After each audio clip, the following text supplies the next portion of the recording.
Today we'll be trying to answer the focused question of what should you arm your Sanguinary Guard with, the swords, the axes, or the fists.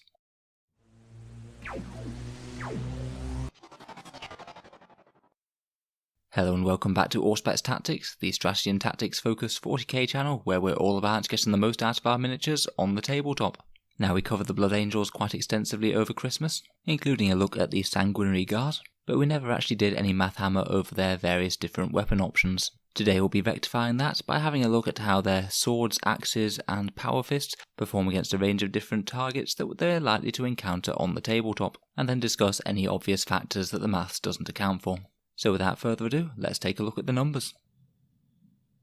Before we start this analysis, I should say that the Encarmine sword has a profile of a power sword with damage D3, so strength user AP -3, damage D3. The axe is strength +1, AP -2 and also damage D3. Getting into that all-important strength 5 bracket, which is very useful for against toughness 4, 5 and 8. Finally, we all know what a power fist is, strength ×2, AP -3, damage D3 and also -1 to hit for being unwieldy. So for the basis of the comparison, I've chosen to use a squad of 5 Sanguinary Guard, each charging at a target so they'll be activating Red Thirst, which I think is the most likely scenario for them to be in. We've chosen to opt not to have them in their assault doctrine, either because it's turn 1 or turn 2, or because they're acting as part of a mixed Space Marine force. Each one of these different weapons will get 3 attacks for each Sanguinary Guard, and these are the numbers when you have no other buffs such as rerolls or things. As we can see, against infantry, the swords and the axes pretty much win out. The 5-strong squad of Angry Golden Boys will do an average of 8.3 wounds to Imperial Guardsmen,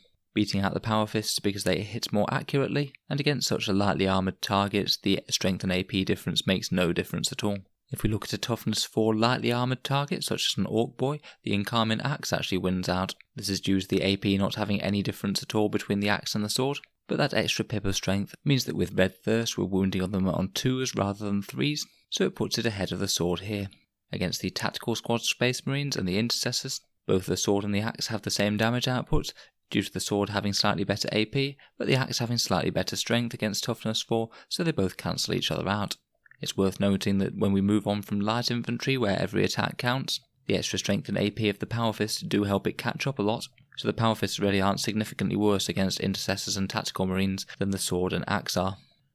If we look at a slightly tougher infantry unit, such as the Space Marine aggressors, then the power fists begin to shine through here. On average, the squad is killing almost 3 aggressors on the charge, the axes are second and the swords come in last. Finally, when we get to tougher armoured targets, the toughness 7 and toughness 8 vehicle, then the power fists really start to win out. Interestingly enough, the swords are better against the toughness 7 vehicle, due to the extra pip of strength of the axe not making any difference, but the extra AP certainly coming in handy. Against toughness 8 targets though, then that's reversed, then the axe and then the sword. So overall, under these normal circumstances, the sword and axe are pretty much equal against most light infantry targets, with the axe being better against things that don't need extra AP, but the power sword having some niches, such as say if we'd included Sisters of Battle with a toughness 3 and 3 up armour save there, then the sword would have won out over the axe. The power fist is worse against light infantry, pretty much the same against heavy infantry, and really starts to win out against really heavy infantry and vehicle targets. Next I thought we'd look at the numbers when we have a Sanguinary Priest for the +1 strength buff, to see how that affects the different weapons, as it's quite a common support character to field alongside the Sanguinary Guard. So basically these numbers show that the Sanguinary Guard really helps the sword the most, because of course it has the lowest strength, and going from strength 4 to strength 5 is really quite a big deal breaker when it comes to affecting toughness 4, 5 and 8. The axe going from strength 5 to strength 6 just isn't quite as impressive, nor is the power fist going to strength 9 against anything but toughness 8 targets. If we do have a Sanguinary Priest in tow, then it makes the Encarmine sword better in all circumstances aside from attacking toughness 6 targets or greater, barring a few edge cases with high invuls that aren't shown on this list. It still doesn't quite catch up with the power fists against vehicle targets, but it's really not all that far off, meaning that if you have a Sanguinary Priest in tow, the Encarmine swords are really quite a decent choice. Finally, we'll just have a quick chat about some of the external factors that can influence this maths. The power fists have certain powerful advantages. In particular, they'll really profit if you have a chaplain around to give them full rerolls in the fight phase. These are the ones that allow you to reroll all hits regardless of whether they're hits or misses, as if you just have Dante's rerolls or their Heirs of Ascalion reroll, you won't be able to reroll the 3s which the power fists will miss. If you do have full chaplain style rerolls about though, then the power fists just get even stronger because they benefit from this buff more than the other two. It's a similar story when it comes to getting +1 to hit, such as those lovely quake bolts, if you have them about. This also means that the power fists get a better buff, as going from hitting on 4s to hitting on 3s is a bigger percentage increase than the swords and axes going from hitting on 3s to hitting on 2s. This does have a bit of a flip side though, because if you are fighting an opponent with negative to hit modifiers, the power fists are going to be affected the worst by this, as going from 4s to hitting on 5s is particularly painful. It's also worth noting that the power fists are least affected by the red thirst. If you happen to be in a combat situation where you aren't able to activate red thirst, say a protracted long combat for example, then the power fists are only going to care about this the least, as they already have a high strength, so they care the least of the options about getting that extra +1 to wound.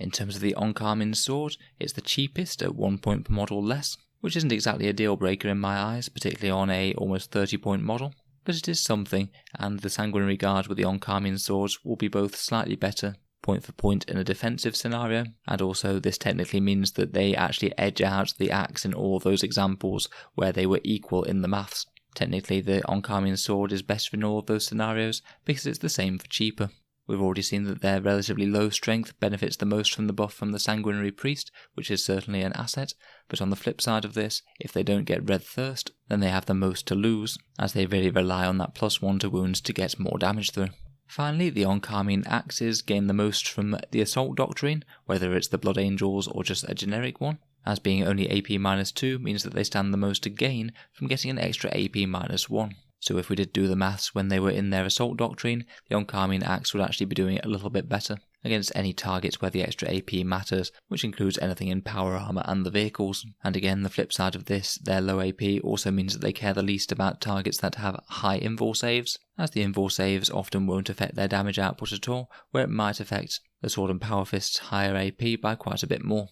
Overall, I have to say that all three options are really well balanced, and you're honestly not going to lose out by loads by taking one of these options over the others, though some of them do seem to make more sense in certain scenarios rather than others. If you want it to be a fairly elite unit that's mainly tasked with taking out heavies, then the Power Fists seem to be the all-round best choice. If you want them to be a bit better against infantry, or are taking a Sanguinary Priest alongside them, then the sword is a really solid option. And if you're thinking about holding them in reserve until turn 3 to activate the Assault Doctrine, then the axes might be a little bit more tempting. As I've said in previous videos, I generally advocate a mix of the two, typically about half the squad with Power Fists and half of them with swords or axes, and then depending on what opponent you happen to be fighting, you can pull the models that are going to be the least valuable for this particular game when this squad starts to die. Say if you're playing against a massive Orc horde, you can start taking the Power Fists out first, or if you happen to be playing all Imperial Knights, then you can start taking the swords or axes off first and keep those nice Power Fists alive for punching through the armour. So thanks for a great suggestion for a topic. This one was actually suggested by one of my Patreons, so thank you very much to Razor Buzz for the idea for a video, and I hope that the maths breakdown has helped somewhat. The channel's Patreon is what makes it possible for me to continue making this quantity of videos, so thank you very much for your support, and if anyone else will be interested in supporting the channel on Patreon, then the link is in the description. There are also some other perks, such as seeing videos early, my own tournament reports when I attend events, and voting on what videos are coming next in the channel. So if any of that interests you, or you'd just like to help support the creation of new videos, then check out the link below. As always, thank you very much for listening to another Auspex Tactics video, and I'll hope to see you guys next time.